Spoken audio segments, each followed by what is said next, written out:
ये आवाज आ रही है आप लोगों को पीछे की खड़खड़? किसी को खड़खड़ आवाज आ रही, खड़खड़ है? मेरे को आ रही काफी तेज, आपको नहीं आ रही है? गजब है। चलो नहीं आ रही तो अच्छी बात है।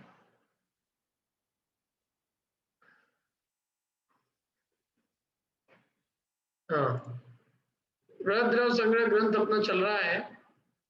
इस ग्रंथ में संसार भावना पर चर्चा चल रही है। संसार भावना के अंतर्गत हमने द्रव्य, क्षेत्र, काल और भाव, ये संसार का स्वरूप बनने पड़ा था। द्रव्य, क्षेत्र, काल, भाव संसार का। आज हम भाव संसार का स्वरूप पढ़ेंगे। भाव संसार किसे कहते हैं? देखिए,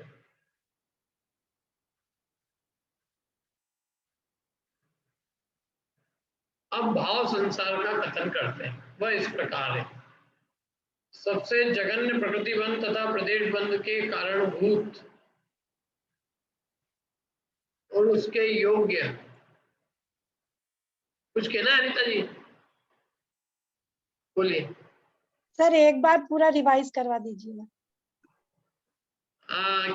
क्या चीज? द्रव्य, क्षेत्र, काल और भाव। हाँ जी सर। देखो, द्रव्य परावर्तन के दो भेद कहे थे। एक कर्म द्रव्य परावर्तन, एक नो कर्म द्रव्य परावर्तन। कर्म तो जो 8 द्रव्य कर्म है उनको कर्म कहा है, और जो शरीर के योग्य पौद्गलिक वर्गणा है वो नो कर्म है। तो जब हम किसी शरीर के योग्य पुद्गलों को ग्रहण करते हैं तो जितने मात्रा में और जिस स्पर्श रस गंध वर्ण से युक्त परमाणुओं को ग्रहण करते हैं, उतनी मात्रा में और उतने ही स्पर्श रस गंध वर्ण वाले परमाणुओं को पुनः ग्रहण करने में जितना काल लगे वो नो कर्म परावर्तन है। ऐसे 8 कर्मों के योग्य जिन वर्गणाओं को ग्रहण करते हैं, वो जितनी संख्या में ग्रहण की और जितने स्पर्श रस गंध वर्ण से युक्त वर्गणाओं को ग्रहण की, वैसी संख्या वाले और वैसे स्पर्श रस गंध वर्ण से युक्त वर्गणाओं को पुनः ग्रहण करने में इस बीच में जितना काल लगे वो एक कर्म परावर्तन है। और कर्म और नो कर्म परावर्तन दोनों मिलके एक द्रव्य परावर्तन कहलाता है। मतलब वही कर्म वो जो पुद्गल पर वो सब वही सब ग्रहण करना पड़ेंगे, जो पहले जो अभी है वही सब वही वैसे ही, वैसे ही। वही नहीं वैसे ही। अच्छा हाँ वैसे। वही ग्रहण करे नहीं है, जितने संख्या में ग्रहण किए और जैसे ग्रहण किए वैसे ही, उसी टाइप के, मतलब उसी प्रकार। वही हाँ, उसी स्पर्श रस गंध वर्ण से युक्त, है ना। और क्षेत्र में, जिस क्षेत्र में जन्म, मतलब ये लोक के मध्य के 8 प्रदेश होते हैं, इन 8 प्रदेशों से जन्म धारण करना प्रारंभ करे और आकाश के एक एक प्रदेश को बढ़ाता हुआ जन्म का स्थान बनाए। ये कि अभी जैसे लोक के सबसे मध्य के 8 प्रदेशों में जन्म धारण किया, फिर उसके पास का जो प्रदेश है उसमें जन्म धारण किया, फिर उसके पास के प्रदेश में जन्म धारण किया। ऐसे पास पास के प्रदेशों में क्रम क्रम से धारण करते हुए पूरे लोक को अपना जन्म स्थान बनाए। इसका नाम एक जो है क्षेत्र परावर्तन है, पर क्षेत्र परावर्तन है।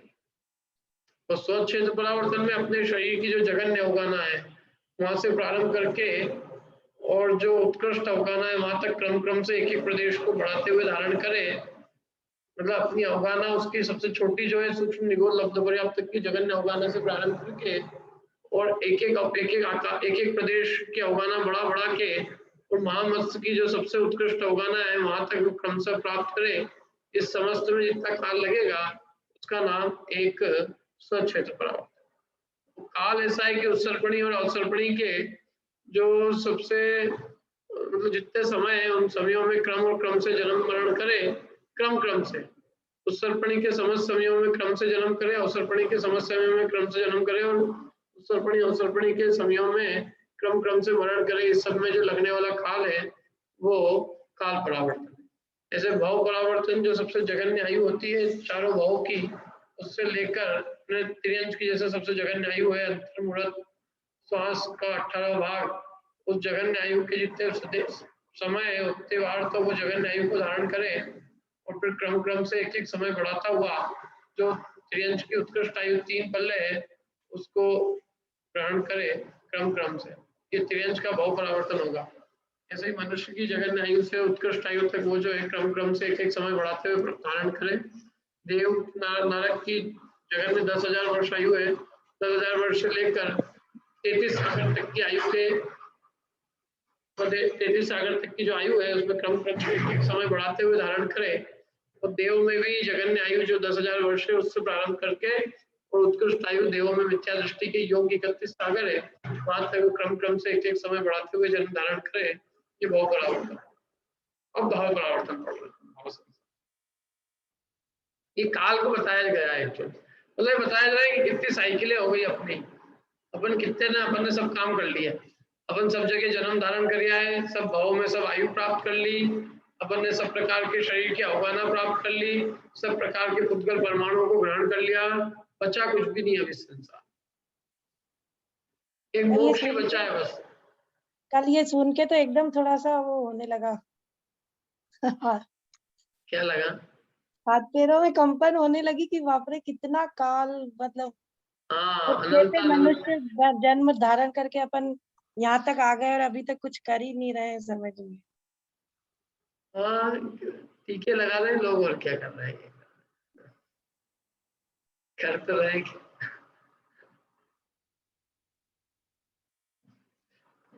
अपने योग्य कार्य तो देखो, संसार का अभाव करना ही अपने योग्य कार्य है, क्या ये करना है। हमारे यहाँ मल्टी में ही बात चलती रहती, सारे डोकरे लोग इतने हैं, किसने टीका लगाया किसने नहीं लगाया, ऐसे रोज पूछता है एक आदमी, रोज मैं उसको 3 बार समझा चुका, मैंने भैया मत पूछा कर मेरे से, ना तो मेरी उम्र हुई है ना वो है, तो रोज के रोज क्या करें, कोई काम धाम नहीं तो बस संसार का अभाव करना तो एजेंडा ही नहीं है, ये भी कोई एक चीज है अपने को करना है। अब भाव संसार का कथन करते हैं, वह इस प्रकार है।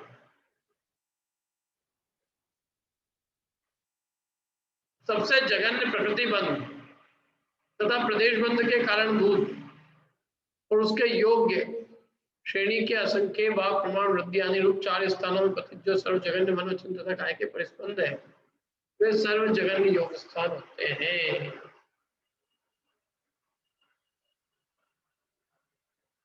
आप लोगों को पीछे डिस्टर्बेंस नहीं आता? मेरे को तो बहुत आता है यहाँ पे, खड़ खड़ खड़ की आवाज, मेरे पास में कोई मकान टूट रहा है तो मेरी पूरी वो कर रखी है, देखना ध्यान से सुनना, ये आप खाएंगे आ रही है।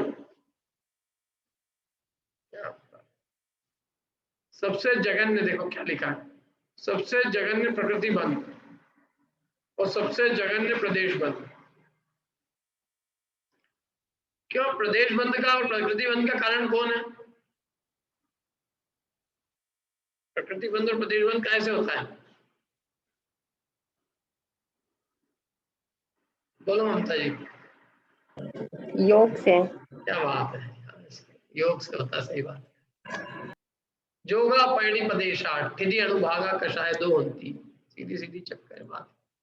योग से सबसे, योग प्रकृति बंध और प्रदेश बंध का कारण। तो जघन्य प्रदेश बंध के लिए योग कैसा चाहिए अपने को? जघन्य प्रदेश बंध के लिए योग कैसा होना चाहिए? जघन्य योग अधिक होगा, योग मतलब योगों के अधिक होने से प्रदेश बंध अधिक होगा, और योग की तारतम्य, योग मतलब कम होगा, प्रदेश योग कम होगा तो प्रदेश बंध कम होगा, योग अधिक होगा तो प्रदेश बंध ज्यादा होगा। समझ में आई ना बात? मन वचन काय का परिस्पंदन रूप जो योग है वो जघन्य होने पर जघन्य प्रदेश बंध होगा, और मन वचन काय का परिस्पंदन रूप जो योग है वो उत्कृष्ट होने पर प्रदेश बंध उत्कृष्ट होगा। अब अपन कहां से चालू कर रहे हैं? बोलो कहां से चालू कर रहे हैं हम? जघन्य प्रदेश बंध से हमारी साइकिल चालू करेंगे, सबसे जघन्य प्रदेश बंध। तो सबसे जघन्य प्रदेश बंध के कारणभूत जो सबसे जघन्य मन वचन काय के परिस्पंदन है, वे सबसे जघन्य योग स्थान है। योग के स्थान होते हैं, योगों की चांचलता रूप स्थान है। कितने स्थान है मालूम आपको? योगों के स्थान कितने होते हैं? योग स्थान कितने हैं? असंख्यात, अनंत नहीं है। योग के स्थान असंख्यात है। कितने असंख्यात वो भी दिया इन्होंने, श्रेणी के असंख्य भाग प्रमाण, जगत श्रेणी के असंख्यात भाग प्रमाण 4 स्थानों में पतित जो सर्व जगन्य मनोवचन काय के परिस्पंद है, वे सर्व जगन्य योग स्थान होते हैं। ये 4 स्थानों में पतित क्यों लिखा है? बताओ कौन समझाएगा? ये 4 स्थानों में पतित क्यों लिखा है? बोलो, जो समझाए उसको इनाम। 4 स्थानों में पतित लिखा है, इसका अर्थ क्या है?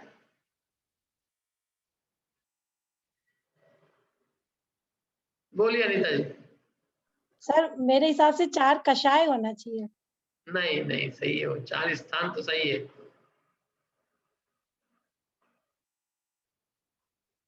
हाँ बोलिए वीरेंद्र जी। जो 6 स्थान है वो उनमें एक संख्यात, असंख्यात और अनंत वाला है। ये 3 गुण वृद्धि और गुण भाग वृद्धि जो होती है, तो इसमें क्योंकि असंख्यात ही है ये इनके भेद, तो अनंत वाली इसमें नहीं लागू होगी। बराबर है। एक्चुअल में योग के स्थान ही असंख्यात है, तो इसलिए अनंत गुणा वृद्धि और अनंत भाग वृद्धि संभवित ही नहीं है। क्यों? क्योंकि ये अनंत के अनंत रूप होते ही नहीं है। मतलब इसमें अनंत का गुणकार लागू नहीं पड़ेगा और अनंत का भाग भी नहीं लागू पड़ेगा, इसलिए इसमें 2 वृद्धि के स्थान घट जाएंगे। तो जो 6 प्रकार की वृद्धि है वो रहेगी। 6 प्रकार में से 2 प्रकार की वृद्धि के स्थान घटने में 4 रहेगी। 4 कौन कौन सी रहेगी? बता दो, कौन बताएगा 4 कौन कौन सी रहेगी?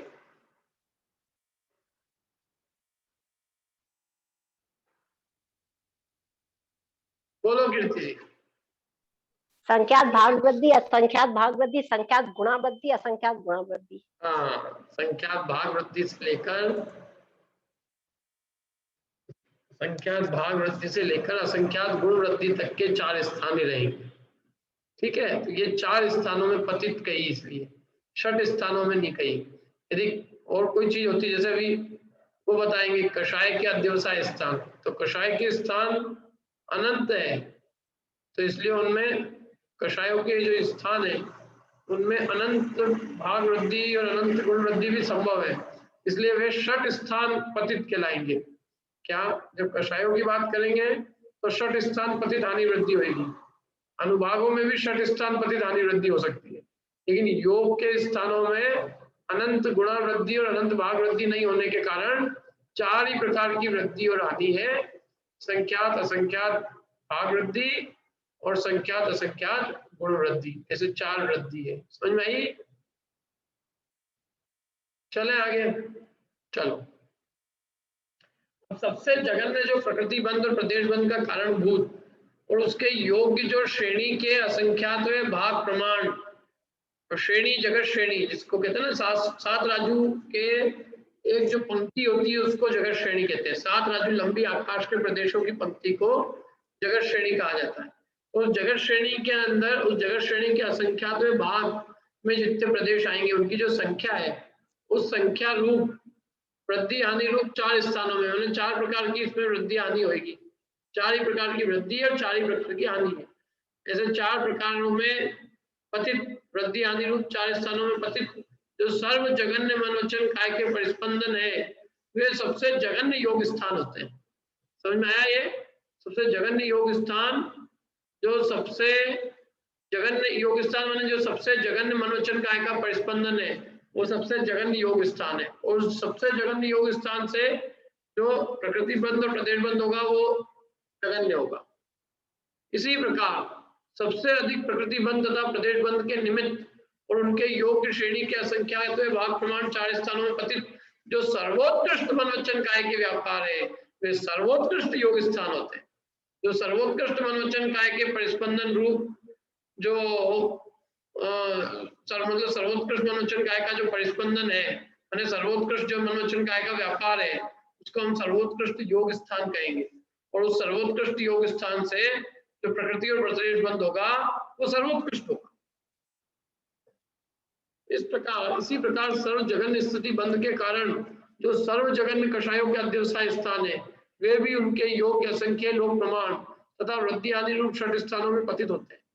क्या कषायों के अध्यवसाय स्थान अनंत रूप है। कषायों में जो ताकत है ना, तारतम्यता है, वो अनंत रूप है।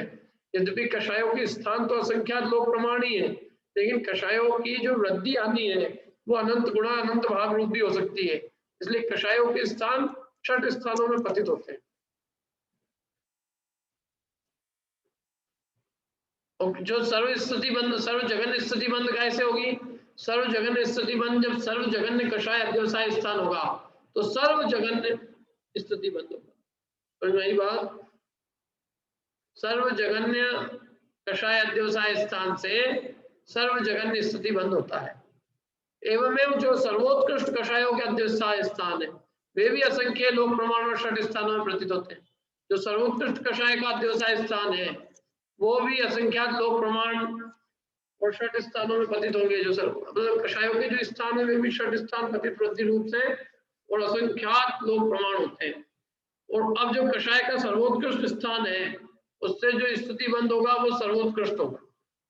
ऐसे ही इसी प्रकार सबसे जघन्य अनुभाग बंद के कारण जो सबसे जघन्य माने निकृष्ट अनुभागों के अध्यवसाय स्थान है वे भी असंख्यात लोक प्रमाण तथा षट स्थानों में पतित होते हैं। अनुभाग बंद के अध्यवसाय स्थान भी जो है वे असंख्यात लोक प्रमाण है और वो भी षट स्थानों में पतित है, क्योंकि अनुभाग में भी अनंत अविभाग प्रतिच्छेद होते हैं। अनुभाग भी अनंत प्रमाण रूप होता है, इसलिए अनुभागों में अनंत भाग वृद्धि, अनंत गुण वृद्धि और असंख्यात गुण वृद्धि, मतलब सब प्रकार की 6 प्रकार की वृद्धि हानि घटेगी। किसमें?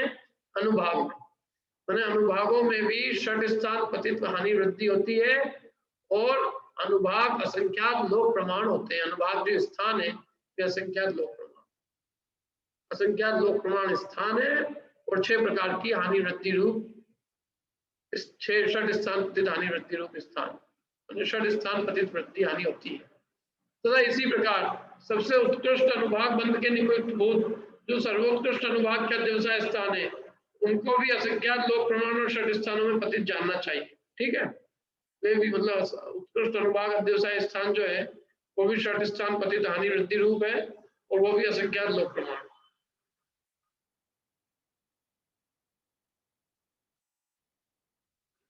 एक एक अनुभाग बंद का जो स्थान है उसको अनुभाग बंद स्थान कहते हैं। हम जैसे कषाय करते हैं ना, तो कषाय करते हैं तो कर्मों में स्थिति पड़ती है, अनुभाग पड़ता है। तो एक ही मतलब अब वो अनुभाग जो पड़ता है तो कषायों की तारतम्यताओं से उसमें अनुभाग शक्ति बढ़ती है। जितनी तीव्र कषाय होती है उतना अधिक अनुभाग पड़ता है और जितनी कषाय मंद होती है उतना मंद अनुभाग पड़ता है।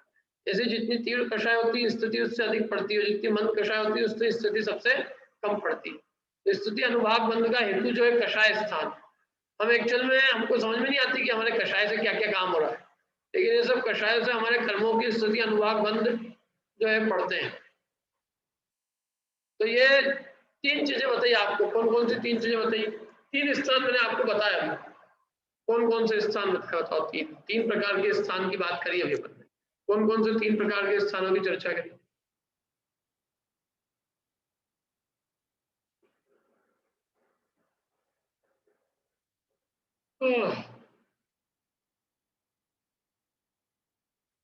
कोई को नहीं मालूम? 3 प्रकार के स्थान बताए ना अभी अपन ने।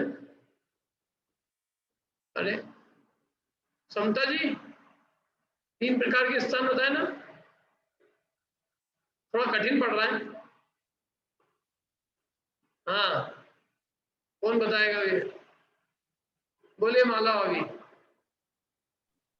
संख्यात, असंख्यात और अनंत। अरे 3 स्थान, ये तो ठीक है, षट स्थान वाले हैं। तो ये षट स्थान वाले माला अभी तो 3 स्थान अलग बताए मैंने हर एक चीज। 3 तरह की चीजें बताइए। 3 तरह। फिर से देखो, ऊपर से देखो ना।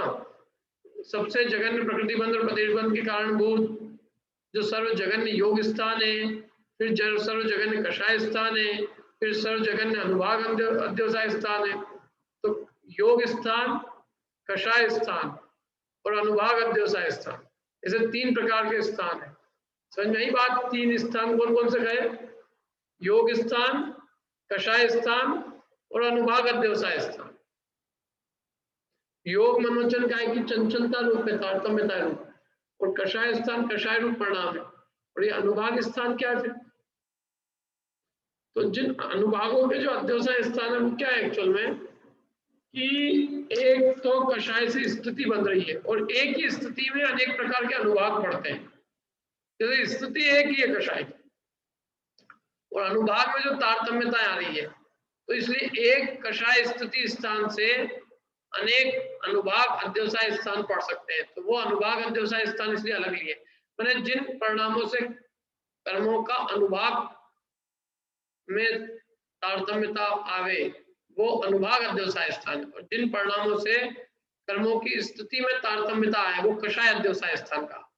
एक परिणामों से तो आत्मा की कुछ आत्मा के एक प्रकार के कषाय के परिणामों से तो कर्मों की स्थिति डिटरमाइन हो रही है, और उसी से उन्हीं में फिर उसी से कर्मों के अनुभाग कर्मों का जो अनुभाग शक्ति फलदान शक्ति, तो वो फलदान शक्ति भी अनेक प्रकार की निर्मित हो रही है। स्थिति एक ही होती है, एक ही स्थिति में अनेक प्रकार के अनुभाग स्थान हो जाते हैं। मैं आपको बताऊं एक चीज और कि जैसे जो कर्मों की स्थिति है ये तो कितने समय की होती है कर्मों की स्थिति, कर्मों के स्थान स्थिति स्थान कितने हो सकते हैं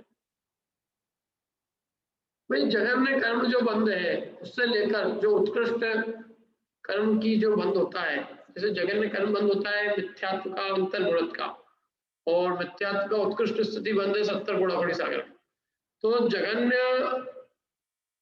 स्थिति बंध अंतर्मुढ़ से लेकर 70 गुणागुणी सागर के बीच में जितने समय एक एक समय बढ़ते हुए स्थिति बंद होगा क्रम क्रम से, है ना।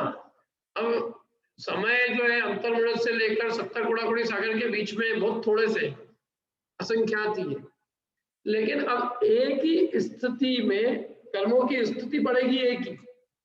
जैसे समझ लो मैं 10 कोड़ाकोड़ी का बंद कर रहा हूं, तो स्थिति तो 10 कोड़ाकोड़ी की पड़ रही है, लेकिन 10 कोड़ाकोड़ी सागर की स्थिति में जो अनुभाग अध्यवसाय स्थान होंगे वो असंख्यात प्रकार के हो सकते हैं। असंख्यात लोक प्रमाण होते हैं अनुभाग अध्यवसाय स्थान। क्यों? क्योंकि अनुभागों में और बहुत तारतम्यता है। कषाय की स्थिति तो आपकी एक फिक्स हो गया टाइम पीरियड कि भाई अंतर्मुढ़ से लेकर और 70 कोड़ाकोड़ी सागर तक की स्थिति वाले ही कर्म बनेंगे, लेकिन इनकी जो फलदान देने की शक्ति है वो बहुत उसमें तारतम्यता है।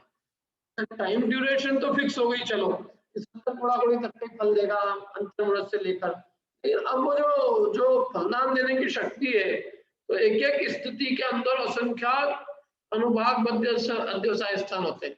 मैंने स्थिति एक ही पड़ रही है, लेकिन एक प्रकार की स्थिति 10 जीवों को पड़ रही है, लेकिन 10 की फलदान देने की शक्ति अलग अलग है।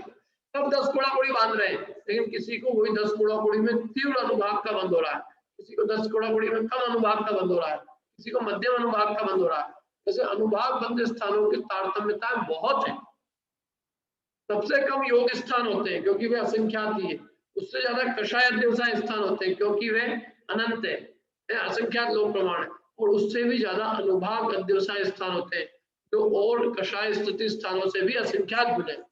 जैसे 3 प्रकार के स्थान है।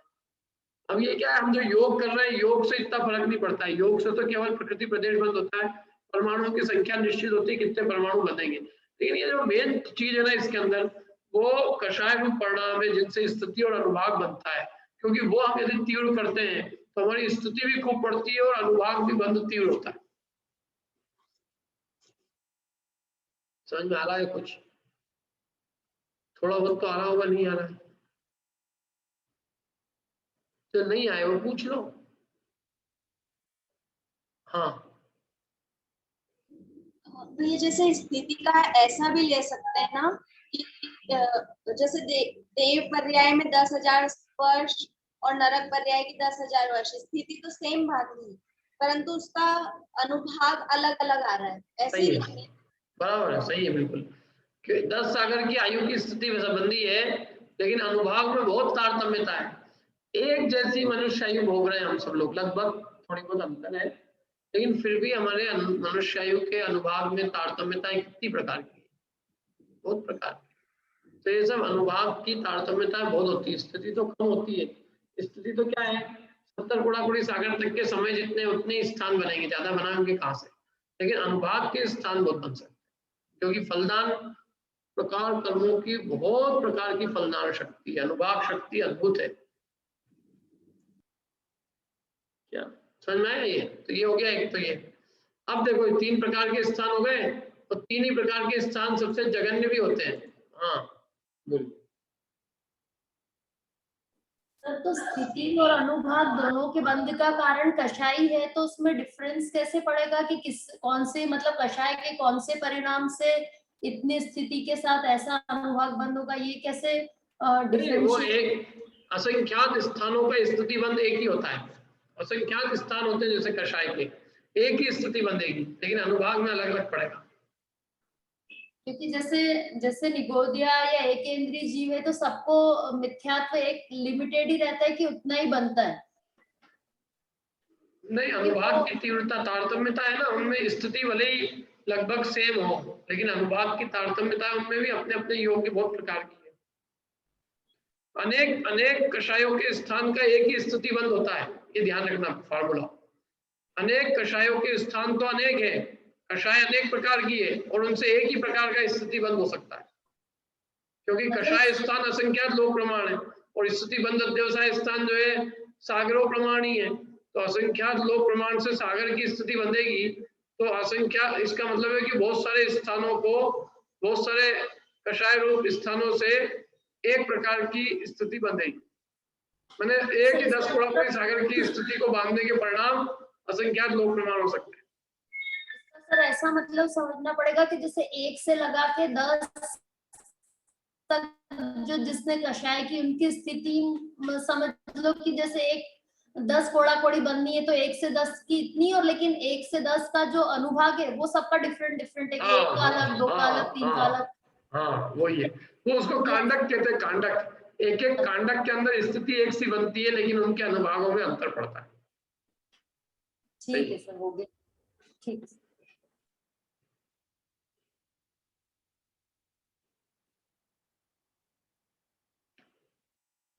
अब ये 3 प्रकार के स्थान हो गए ना, अब आगे चलते हैं देखो। और इस प्रकार से, और इस पूर्वोक्त प्रकार से ही अपने अपने जघन्य और उत्कृष्टों के बीच में तारतम्य से मध्यम भेद भी होते हैं। क्या ये तो जघन्य और उत्कृष्ट की तो बात करी हमने आपसे, लेकिन बीच के मध्यम भेद भी बहुत प्रकार के होते हैं। जघन्य और उत्कृष्ट तो एक ही भेद है, और मध्यम भेद तो असंख्यात प्रकार के। और एवं में जघन्य से उत्कृष्ट पर्यंत ज्ञानावरण आदि मूल तथा उत्तर प्रकृतियों की स्थिति स्पंद के स्थान होते हैं। इसी प्रकार जघन्य से उत्कृष्ट पर्यंत ज्ञानावरण आदि मूल और उत्तर प्रकृतियों की स्थिति बंद के स्थान है। वे सब परमागम में कही हुई आज्ञा के अनुसार इस जीव ने अनंत बार प्राप्त की। सब प्रकार की कर्म की स्थिति बंद किया, सब प्रकार का अनुभाग बंद किया, सब प्रकार के योग किए, सब प्रकार की संख्या वाले परमाणुओं को कर्म रूप से ग्रहण किया, सब किया। तो क्या नहीं किया फिर?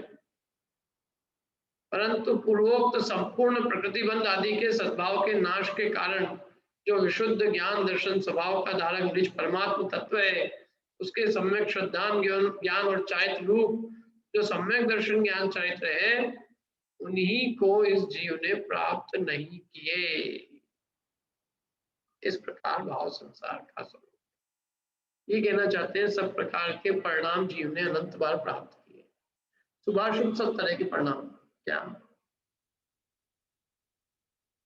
9वें ग्रह तक चले जाए ऐसे परिणाम भी अनेक बार किए, और 7वें नरक तक चले जाए ऐसे परिणाम भी अनेक बार किए, और निगोद में खूब काल तक रुले ऐसे परिणाम भी अनंत बार किए। लेकिन जो परिणाम नहीं किया वो अपने निज शुद्धात्मा का सम्यक श्रद्धान, क्या निज परमात्मा तत्व का सम्यक श्रद्धान और ज्ञान और चारित्र रूप जो रत्नत्रय है, उस रत्नत्रय को इस जीव ने प्राप्त नहीं किया। क्या मतलब सब भाव प्राप्त किए, लेकिन रत्नत्रय की प्राप्ति नहीं की। अपने निज परमात्मा तत्व का श्रद्धान नहीं किया आज तक। मैंने अपने ज्ञान स्वभाव की रुचि, उसका ज्ञान और उसी में स्थिरता रूप चारित्र, मैंने आत्म स्वभाव की रुचि नहीं हुई जी। शुभाशुभ भाव तो बहुत किए जीव ने, जिससे कि स्वर्ग नरक सब जगह हो आया। शुभ अशुभ भाव तो किए, लेकिन शुद्ध भाव जो इस जीव को कर्म बंध के अभाव का कारण है, और शुद्ध भाव क्या है कि अपने निज परमात्मा तत्व का श्रद्धान ज्ञान होना, वो इस जीव ने आज तक नहीं किया। अपने आत्मा का श्रद्धान नहीं किया, बाकी लोगों की भलाई करना, बुरा करना, मतलब शुभाशुभ परिणाम किए, पुण्य बंध के योग्य परिणाम भी बहुत किए जीव ने, जिससे शुभोपयोग हो और शुभोपयोग से पुण्य बंध हो। ऐसे पुण्य बंध के कारणभूत परिणाम तो जीव ने अनंत बार किए हैं, क्योंकि वो तो जीव के इस पंच परावर्तन में अनेक बार होते हैं। लेकिन जो नहीं होता है वो क्या नहीं हुआ कि शुद्ध परिणाम नहीं हुए। शुद्ध परिणाम ने रत्नत्रय रूप, अपने आत्मा का श्रद्धान ज्ञान चाहिए नहीं हुआ। इसी गलत बात है, आत्मा होते हुए आत्मा का ज्ञान नहीं हुआ, आत्मा का श्रद्धान, आत्मा का चाहिए नहीं हुआ। दुनिया की चिंता कर ली हमने, सबकी चिंता कर ली, शुभ सबकी भलाई के परिणाम कर लिए हैं, मंदिर बनवा दिए, तीर्थ की यात्राएं कर ली, पूजन पाठ भी कर लिए, विधान भी कर लिए, सब कर लिए, लेकिन नहीं किया तो क्या नहीं किया कि एक अपने निज आत्मा का श्रद्धान ज्ञान नहीं किया। बोलो, अपन अपने आप को नहीं पहचाने, अपने अपना निज आत्मा का स्वरूप नहीं जाना, जिसके कारण हम आज तक संसार में परिभ्रमण कर रहे हैं। ये बहुत खेद की, दुख की बात है कि ये जीव अपने ही स्वरूप से अनजान रहकर संसार में घूम रहा है। बाहर कहाँ कुछ करना है, ये यहीं का यही है, यहीं की वस्तु जानने में नहीं आ रही। स्वयं को नहीं जान पाने के कारण चतुर्गति रूप संसार में घूम रहा है। सब प्रकार के भाव कर लेता है देखो एक, और एक वही का भाव नहीं करता है। मैंने आत्मा की श्रद्धा रूप भाव नहीं प्रकट होता। निजात्म तत्व की श्रद्धा, अपने स्वयं की श्रद्धा रूप भाव नहीं हुआ। ये यहीं का यही आत्मा, यहीं के यहीं होते हुए भी इसकी श्रद्धा नहीं हुई, स्व की श्रद्धा नहीं। और सब श्रद्धा हो गई कि हाँ ये पुण्य भाव करेंगे तो इससे हमें ये मिलेगा, क्या ये सब तो हमने कर लिया। लेकिन ये मैं हूँ, ये चैतन्य स्वरूप में हूँ, नजदीक स्वयं होते हुए, स्वयं आत्मा होते हुए स्वयं को नहीं जानता है, स्वयं आत्मा होते हुए स्वयं को नहीं पहचानता। दुनिया की पहचान कर लेगा, दुनिया की चिंता कर लेगा, दुनिया के कल्याण की फिक्र हो जाएगी, सब हो जाएगी, लेकिन अपने को जानता, अपने को स्वयं को नहीं पहचानता। स्वयं को पहचानने की फिक्र भी नहीं होती, मैं स्वयं क्या हूँ। स्वयं को मैंने जानने की और स्व को जानने का लक्ष्य नहीं जाता, बाकी दुनिया भर का लक्ष्य करता रहता है और सब काम करता रहता है, खटपट सब ऐसा है। देखो ये जितने अपन भाव करते हैं ना शुभाशुभ की, कुछ नवीनता नहीं है इनमें। क्यों? क्योंकि ये सब भाव हम बहुत बार कर चुके हैं, कोई इसी पर्याय में हम अनेक बार कर चुके हैं, सब तरह के। परिवार का पोषण, कुटुंबियों से मित्रता, मित्रादि का सब कुछ, लेकिन एक अपने निज आत्मा को जानने रूप प्रणाम, निज शुद्ध स्वरूप को जानना रूप प्रणाम, वो अपने शुद्ध स्वभाव का लक्ष्य नहीं करता। बस सब काम करेगा लेकिन वो नहीं करेगा, पता नहीं क्यों इसको अपने आप से चिढ़ है जीव को, या प्रतीति नहीं है कि मैं इतना अद्भुत स्वरूपी हूँ। भगवान होते हुए भगवान बनने की श्रद्धा नहीं है और जगत में घूम रहा है। भिखारी बनना पसंद है, मैं भगवान आत्मा हूँ ये स्वीकार करना इसमें पुरुषार्थ लगता है उसको। तो ये भाव संसार का स्वरूप हो गया। ये 5 प्रकार का संसार है भैया, द्रव्य, क्षेत्र, काल, भव, भाव, सब प्रकार के भाव किए, सब प्रकार के क्षेत्र में जन्म मरण किए, सब प्रकार के समय में जन्म मरण किए, सब प्रकार की आयु धारण की, सब प्रकार के पुद्गलों को ग्रहण किया, सब किया, बाहर सब किया। एक्चुअल में इसमें ना देखा जाए तो असली जीव का संसार तो एक ही है इसमें, भाव संसार। क्योंकि द्रव्य, क्षेत्र, काल, भाव जो है वो तो पुद्गल संयोग रूप है। जैसे शरीर की आयु, शरीर का कब जन्म हुआ, शरीर की अवगाहना क्या हुई, शरीर के योग परमाणु ग्रहण करना, ये सब तो शरीर की बात है। जो जीव का जो परावर्तन होता है वो तो असली में एक ही भाव परावर्तन ही है। क्योंकि जीव तो अपने भाव रूप, भाव में अपने भाव ही करता है जीव, तो जीव तो अपने भाव के अलावा और क्या करेगा। तो जीव जो अपने भाव करता है तो उन भावों, मतलब सब प्रकार के भाव भी पूरा कर ले, सब प्रकार के भाव की साइकिल भी पूरी कर लेता। मतलब जीव जगन्य स्तुति बंद, अनुभाग बंद हो, जगन्य प्रकृति प्रदेश बंद हो, ऐसे भाव से चालू करके वो उत्कृष्ट स्तुति बंद, अनुभाग बंद, उत्कृष्ट प्रदेश, प्रकृति प्रदेश बंद, इन सब तक क्रम से बढ़ते हुए समस्त परिणामों को प्राप्त कर लेगा। और इस प्रकार से पूरी एक भावों की साइकिल भी पूरी करेगा, और एक साइकिल नहीं, ऐसी अनंत भाव की साइकिल कर लेगा। लेकिन जो भाव प्राप्त करना है रत्नत्रय का वो नहीं प्राप्त करना।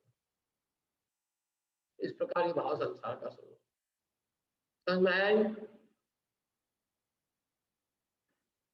इसमें क्रम क्रम से जाएंगे अपन, जघन्य से लेकर उत्कृष्ट तक, प्रकृति प्रदेश स्थिति अनुभाग, एक एक की साइकिल चलाएंगे अपन। पहले समझ लो योग की चला ली, फिर स्थिति की, फिर अनुभाग की, और ऐसे क्रम से सारे योग स्थानों को, कषाय स्थानों को, अनुभाग अध्यवसाय स्थानों को, स्थिति स्थानों को, सबको प्राप्त करेगा, सब प्राप्त कर लेगा और फिर वापस वहीं खड़ा हो जाएगा।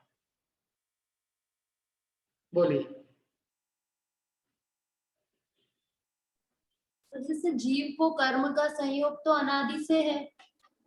हाँ, ये भाव परावर्तन या द्रव्य कर्म या नौ कर्म परावर्तन की शुरुआत के लिए जैसे फर्स्ट ऐसे स्टार्टिंग कैसे समझना चाहिए कि जीव ने यहाँ से इस गति से शुरू किया होगा या मिथ्या दृष्टि के योगी इस परिणामों से शुरू किया होगा, या उसको अपन कैसे समझ सकते हैं? क्योंकि कर्म तो ऐसे अपन कह नहीं सकते ना जीव ने इतनी काउंटिंग के कर्म के साथ शुरुआत की होगी। ये तो क्या है, मतलब एक साइकिल कितनी बड़ी होती है उसको बताया है। तो एक साइकिल हर एक चीज की स्टार्टिंग वहां से कराई ना, जैसे जघन्य स्थिति बंध से लेकर उत्कृष्ट स्थिति बंध तक, आकाश के मध्य के प्रदेशों से लेकर समस्त आकाश के प्रदेशों तक, उत्सर्पणी के प्रथम समय से लेकर समस्त समयों में, अवगाना सबसे जघन्य से लेकर उत्कृष्ट तक। तो जब भी है वहां से वहां तक की जो टाइम लगेगा उसमें एक परावर्तन पूरा होगा। तो चल रहा है अनादि किसे क्रम चल रहा है। नहीं तो उसने जैसे शुरुआत कहाँ से की होगी जीव ने? शुरुआत का परावर्तन का कोई स्टार्टिंग तो ही नहीं है, परावर्तन तो अनादि से है। परावर्तन नया स्टार्ट कराना अपने को, नई साइकिल तो अपन बता सकते हैं कि उत्सर्पणी के पहले समय में ये जन्म कर रहा है, एक साइकिल पूरी हो गई, और फिर उत्सर्पणी के पहले समय में अगला जन्म हुआ, तो वहां से साइकिल स्टार्ट हो गई नई। मतलब ऐसा कोई ऐसा स्पेसिफिक नहीं है कि यहाँ से शुरू हुआ है, यहाँ से जब वो आकाश के जैसे 8 मध्य प्रदेशों के वहां से जब वो जीव आएगा तब से उसकी वो क्षेत्र परावर्तन स्टार्ट हुई। पूरा कंप्लीट करके जब वो पुनः वहां पे आएगा तब वो वहां से नया परावर्तन प्रारंभ कहलाएगा। और ऐसा कोई जरूरी भी नहीं है ना कि हर जीव ऐसा पूरा सारे परावर्तन पूरे करेगा फिर ही मोक्ष जाए या नी भी जाए, या करता ही रहे कंटिन्यूअसली भी। नहीं, कुछ अभाव के पंच परावर्तन कभी समाप्त नहीं होते हैं। बाकी जो है भव्य जीव जो है पंच परावर्तन करके ही संसार पंच परावर्तन पूरा करे और फिर मोक्ष जाए, ऐसा जरूरी नहीं, क्योंकि भाव परावर्तन कितने जीव पूरा नहीं करते हैं। चारों गति में जाए बिना भी ऐसे जीव है 923 भरत चक्रवर्ती के पुत्र, जिन्होंने तिर्यंच और मनुष्य 2 ही पर्याय प्राप्त किए और मोक्ष चले गए।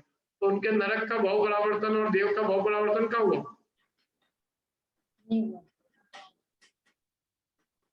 मोक्ष चले गए।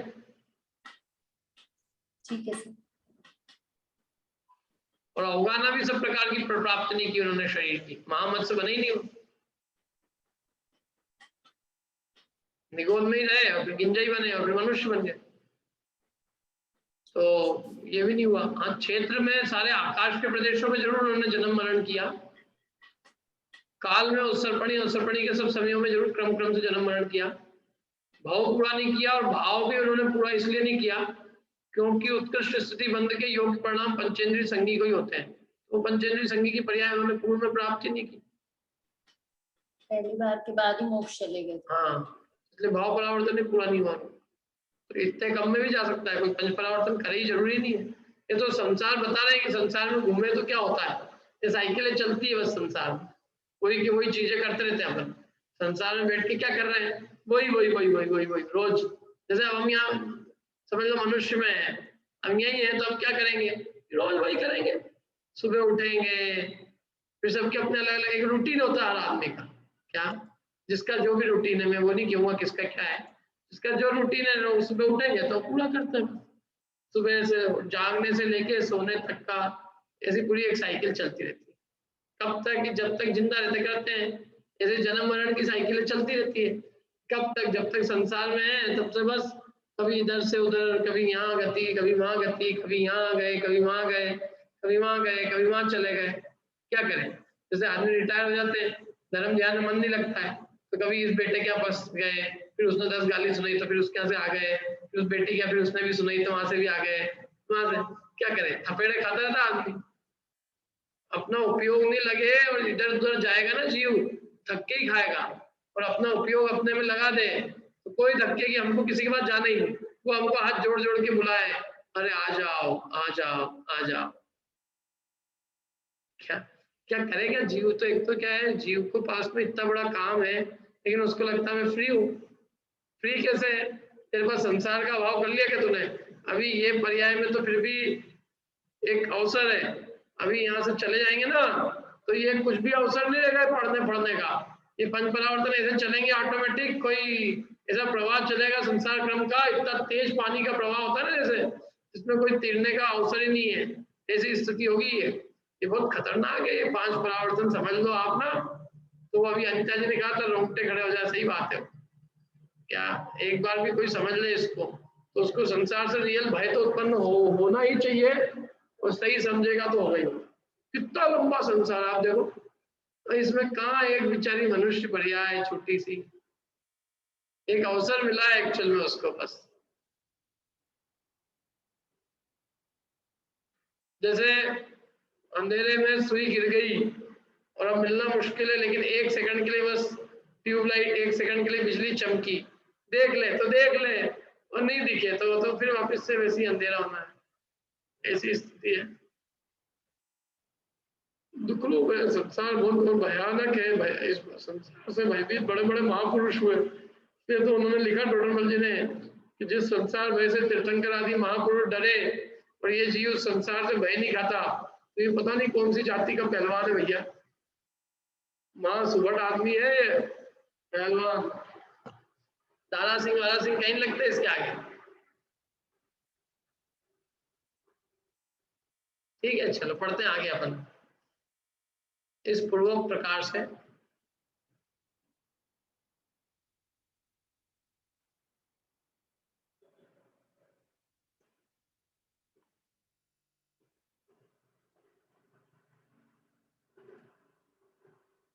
बोलिए तारा जी, फिर बोल रहे हैं। मैं कह रही थी कि आत्मा में इतने गुण हैं, तो क्या हमें उस पर विश्वास नहीं है? क्या सिर्फ अपन ज्ञान के लिए पढ़ते ही जाते हैं, तो आंतरिक अपने को विश्वास नहीं है क्या? नहीं तो इतनी अच्छी चीज अपने पास है तो फिर अपन संसार में क्यों सुख की कल्पना भी करते हैं? मिथ्यात्व का संस्कार है, संस्कार इतने समय से जन्म मरण करते आते हैं ना, जो आदमी जो कर रहा है वो आदत पड़ गई है। तो फिर ये आदत कैसे छूटेगी? आदत बारंबार इसका अभ्यास करेंगे तो आदत छूटेगी। अच्छे काम की आदत डालते हैं, आप लेट जगते हो सुबह, तो आपको सुबह जल्दी उठने की आदत डालने के लिए क्या करोगे? थोड़ा जल्दी मेरा तो उल्टा है साहब, मैं जल्दी नहीं, आपसे ये पूछ रहा हूँ कि आप जल्दी उठने की सोचते हैं। मेरा प्रश्न है, ये तो उदाहरण पूछ रहा हूँ ऐसा होगा तो क्या करेंगे? डांट खाती हूँ नहीं, उसके लिए फिर प्रयास ही करेंगे और क्या। हाँ नहीं, ये तो बस प्रयास ही करेंगे ना, यही करेंगे ना, और क्या करेंगे? ताकत लगा के प्रयास करते रहेंगे, अपने संस्कारों को तोड़ेंगे, जो आदत होगी उस आदत को पलटेंगे। अपने बारंबार विचार करके तत्व विचार द्वारा जो अपने विपरीत संस्कार है, उन विपरीत संस्कारों को तोड़ने का उद्यम करेंगे। हम क्या कर रहे हैं अभी? यही काम कर रहे हैं ना अपन, बारंबार निरंतर विचार करते हैं, तत्व का चिंतन मनन करके, ताकि हमारी जो विपरीत मान्यताएं हैं जो हमारे दिमाग में भरी हुई है वो सब हमारी नष्ट हो। अब तो यही लगता है कि इतना पढ़ने से भी क्या, अब आचरण में आना चाहिए ना, अपने को तत्व विचार करना चाहिए। नहीं, आचरण में आए तो आचरण में आएगा तो कोई मना तो कर ही नहीं रहा था, आचरण में लाओ। तो वही तो बोल रहे, उसको कैसे लाए ये हमारे को समझ में नहीं आता, क्या करें? मोह मिथ्यात्व का नाश करने को क्या समझना है? यही समझना है कि मोह नहीं करें, राग द्वेष परिणाम नहीं करें, शुद्ध चिद्रूप की रुचि करें, उसी का अध्ययन, उसी का मनन, उसी का चिंतन, उसी का पठन पाठन, उसी में उपयोग को अपने लगाना, यही उसका उद्यम है। तो राग द्वेष परिणाम नहीं करे अपने को, यदि हो जब समझ में आता हो तो परद्रव्यों से अपने मोह राग द्वेष को नष्ट कर, परिवार कुटुंब खासकर जो है इनसे अपन अपने ममत्व भाव को घटाए। वो तो ट्राई कर रहे हैं। हाँ है ना, बच्चे बच्चियों से फोन पे बात कम करें, मतलब आपकी नहीं कह रहा हूँ, एक जनरल कह रहा हूँ मैं तो। हाँ वो जनरली पूछ रहे कि क्या करें। ठीक है। चलिए ठीक है। हाँ अब पढ़ते हैं अपन आगे थोड़ा सा। पिंटा जी आप पढ़ लो या पढ़ लो इस पूर्वक प्रकार से। एक मिनट अनम्यूट करो, अनम्यूट पहले।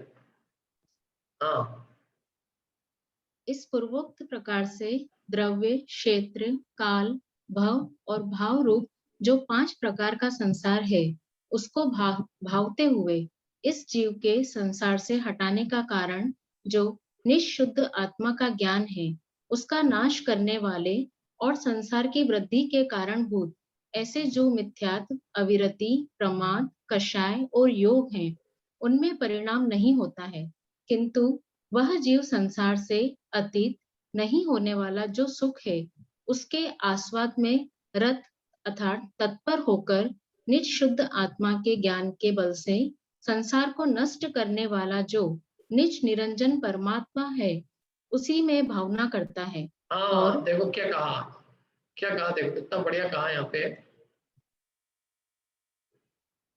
कि ये जो पूर्वोक्त 5 प्रकार का जो संसार है, अपन ने जो पढ़ा, द्रव्य, क्षेत्र, काल, भव और भाव रूप जो 5 प्रकार का संसार है, उसको भाते हुए इस जीव के संसार से हटाने का कारण, मतलब ये 5 प्रकार के संसार के हम निरंतर चिंतन मनन करते हैं, इनको हम भाते हैं, अपने भावों में इनका विचार करते हैं, तो क्या होता है उससे फायदा हमको कि इस संसार से हटाने का कारण जो निशुद्धात्मा का ज्ञान है ना, और शुद्धात्मा के ज्ञान को नाश करने वाले और संसार की वृद्धि के कारण जो मिथ्यात्व, अविरति, प्रमाद, कषाय, योग रूप परिणाम है, तो वो नहीं होते।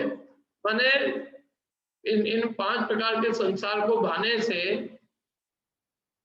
संसार से हटने का कारण निशुद्धात्मा का ज्ञान प्रकट होता है, और उस निशुद्धात्मा के ज्ञान को नष्ट करने वाले और संसार को बढ़ाने वाले जो मिथ्यात्व, अविरति, प्रमाद, कषाय, योग रूप परिणाम है, वो नहीं होते, उनका अभाव होता है।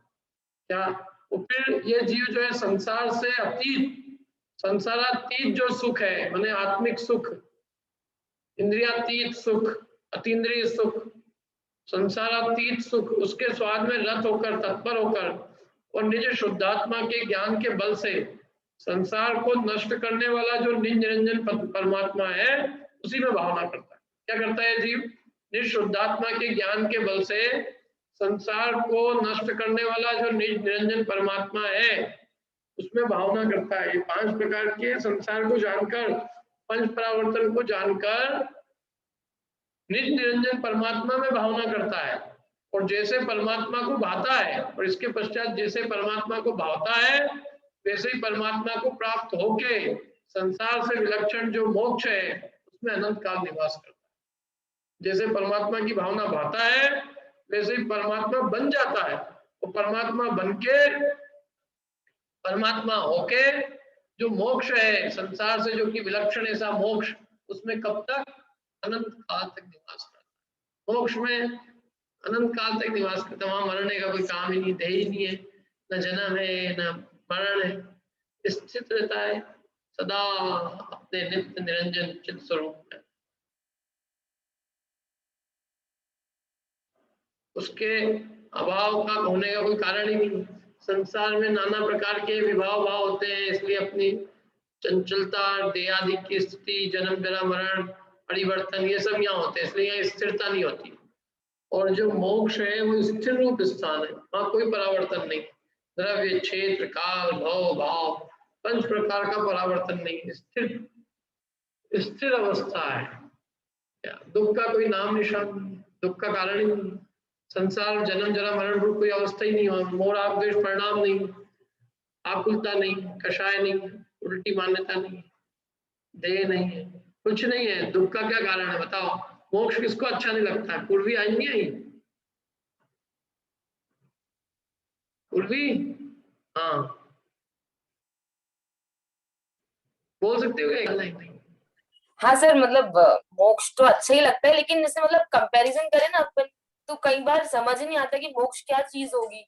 मतलब जैसे भगवान है, वो मतलब अरूपी है, सब है, और फिर ऊपर है जैसे, तो मतलब एक सुनने में कई बार अच्छा लगता है, लेकिन जब अपन प्रैक्टिकली उसके बारे में विचार करते हैं तो लगता है कि क्या चीज है ये, मतलब कोई जीव मरता है तो क्या चीज जाती है? अपन जैसे सोचते भी है ना, जैसे इतना पढ़ रहे प्रवचन सार में, दिन में सब जगह पढ़ रहे, तो फिर अब सोचने में आ रही है उस चीज के बारे में, तो है एक आत्मा द्रव्य जो निकल जाता है मतलब शरीर से, बराबर है, दिखता नहीं है। और अनुभूत भी जैसे वो शाम को जो पढ़ रहे हैं कि वो कहीं से भी मतलब ग्रहण नहीं किया जा सकता, आलिंग ग्रहण। हाँ आलिंग ग्रहण है, लेकिन अपनी अनुभूति ज्ञान से अनुभव में आता है अपने। ये जो ज्ञान की अनुभूति, किसको अनुभूति है? ये ज्ञानानुभूति कोई शरीर में तो है नहीं, इंद्रियों में तो है नहीं। पर मतलब कैसे वो, मतलब कोई अरूपी चीज कैसे हो सकती है? मतलब तो अरूपी जो गुण है ना उसका बहुत ज्यादा लगता है। और मतलब ये सब जो चेतना गुण भी जैसे बोलते हैं, मतलब प्रैक्टिकली सोचने में तो मुझे लगता है कि कुछ समझ नहीं आ रही आत्मा। समझ तो बहुत इजी है, क्या है समझ इसे तो नहीं आ रही तो समझे अपन। बाकी वो मतलब संसार में जीव है कि नहीं है स्थिर, मतलब ये जो जीव है, जीव द्रव्य है कि नहीं है, ये पहले अपन विचार करो। जीव द्रव्य वस्तु है कि नहीं है? जीव द्रव्य कैसी है, क्या वस्तु है? सर है तो सही, पक्का है ये बात कि कुछ ऐसी चीज है जो मतलब ये शरीर नहीं है, वो आत्मा है, क्योंकि मुर्दा शरीर पड़ा रहता है। अच्छा, शरीर से रहित होने पर जीव को सुख शांति है कि शरीर सहित होने में? शरीर से रहित होने। हाँ, तो शरीर रहित अवस्था है, जो जीव का शुद्ध स्वरूप है, अमूर्तिक अतीन्द्रिय, वो प्राप्त हो गया, तो वो उसी का नाम मुक्ति है। मुक्ति कोई बहुत बड़ी, कोई लटकने का नाम, जगह का नाम थोड़ी नहीं है। वास्तव में तो देखो, जीव जब ऐसा कोई अलौकिक आह्लाद रूप सुख है, तो जीव अपना शुद्ध स्वरूप है उसको प्राप्त हो गया। जो भी मलिनता थी कर्मों की, राजनीतिक भाव की, इंद्रियों की, वो सब नष्ट हो गई। क्या मलिनता दूर होके और अपने शुद्ध स्वरूप की प्राप्ति होना, उसका नाम मोक्ष है। वास्तव में इससे, इस मोक्ष का तो अनंतवा एक इस मोक्ष का एक जो अंश भी है, अनंतवा अंश भी, उसकी भी अनुभूति जीव को हो जाए तो ये जीव को संसार के किसी विषय की रुचि नहीं हो सकती। अरे मुक्ति से सुख और बढ़ के क्या हो सकता है? मुक्ति किसका नाम है? मुक्ति माने मुक्त, सब बंधनों से मुक्त होना, कर्म बंधन से, शरीर के बंधन से, राग भाव से, जन्म जन्म के बंधन से, अपने परतंत्रता छूट के स्वाधीनता का प्राप्त हो जाना ही मोक्ष है। हाँ कुछ कहना है पूर्वी? हाँ मतलब, लेकिन जैसे जब भी अपन अपने बारे में सोचते तो अपन को अपना ही फेस याद आता है पूरा। अपन को ऐसा कोई दिखती नहीं चीज अरूपी, अरूपी को कैसे सोचेंगे अपन? क्या बात, अपने को अपने ज्ञान अनुभूति नहीं होती क्या? ये देह का रूप तो बदलता रहा है। तुम्हारा बचपन का फोटो देखना, अभी का देखना, सब बदल गया। शरीर तो बदल रहा है, लेकिन चैतन्य आत्मा तो जो का त्यों है, वही का वही।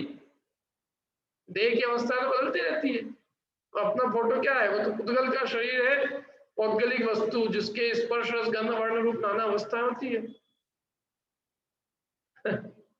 चलो ठीक है, अपन और बात कर लेंगे। कुछ कहना है? क्या कहना है बोलो। मतलब बहुत कठिन है सच में, मतलब क्योंकि इतना सुनने के बाद भी अगर नहीं समझ में आ रही है कि हर जगह एक ही बात, मतलब कोई भी चीज अब तो सुन लो आप, वो यही कहते हैं कि आत्मा के बिना सुख नहीं है, सब अरंत ने एक ही विधि बताई। लेकिन तो इतना लौकिक में तो इतना देर नहीं लगती। लौकिक में अपन कोई मतलब समझते हैं कि चलो एक कोरोना का यही इलाज है, गर्म पानी। नहीं, लौकिक चीजों में और इसमें अंतर है बहुत बड़ा। लौकिक पौद्गलिक वस्तु है जिनको, जो हमारे इंद्रिय ज्ञान से दिखती है, अनुभव विषय। और दूसरी बात, इसको हमने देखा नहीं आज तक, और इस बाकी सब चीजें लौकिक का अनुभव किया है। जो अनुभव रहता है ना वस्तु, वो कठिन होने पर भी सरल लगती है, और जिसका एक्सपीरियंस नहीं होता है, जो आज तक नहीं किया, वो सरल होने पर भी कठिन लगती है। ये चक्कर है, ठीक है। हाँ अब ये थोड़ा सा और बचा है, वो और पढ़ लेते हैं। यहाँ पर विशेष यह है कि, पढ़िए मिंटा जी, यहाँ पर विशेष यह है कि, यहाँ पर विशेष यह है कि नित्य निगोद के जीवों को छोड़कर इस उक्त पंच प्रकार के संसार का व्याख्यान जानना चाहिए।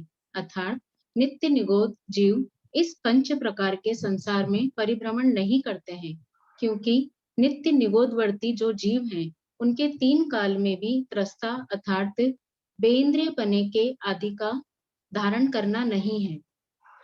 सो ही कहा है, ऐसे अनंत जीव हैं कि जिन्होंने त्रस पर्याय को प्राप्त ही नहीं किया है और भाव कलंकों को अर्थात अशुभ परिणामों से भरपूर हैं, जिससे वे निगोद के निवास को नहीं छोड़ते हैं और यह बात अनुपम और अद्वितीय है कि अनादिकाल से मिथ्या दृष्टि ऐसे भी 923 भरत जी के पुत्र जो कि नित्य निगोद के निवासी थे और नित्य निगोद में कर्मों की निर्जरा होने से वे इंद्रगोप अर्थात सावन की डोकरी नामक कोड़े हुए कीड़े हुए। सो उन सबके ढेर पर भरत के हाथी ने पैर रख दिया। इससे वे मरकर भरत जी के वर्धन कुमार आदि पुत्र हुए और वे किसी के साथ भी न बोलते थे। इस कारण भरत जी ने समूह शरण में भगवान से पूछा तो भगवान ने पुराना सब वृतांत कहा। उसको सुनकर उन सब वर्धन कुमार आदि पुत्रों ने तप ग्रहण किया और बहुत ही अल्प काल में मोक्ष चले गए। यह कथा आचारक आराधना की टिप्पणी में कही हुई है। इस प्रकार संसार अनुप्रेक्षा का व्याख्यान समाप्त हुआ।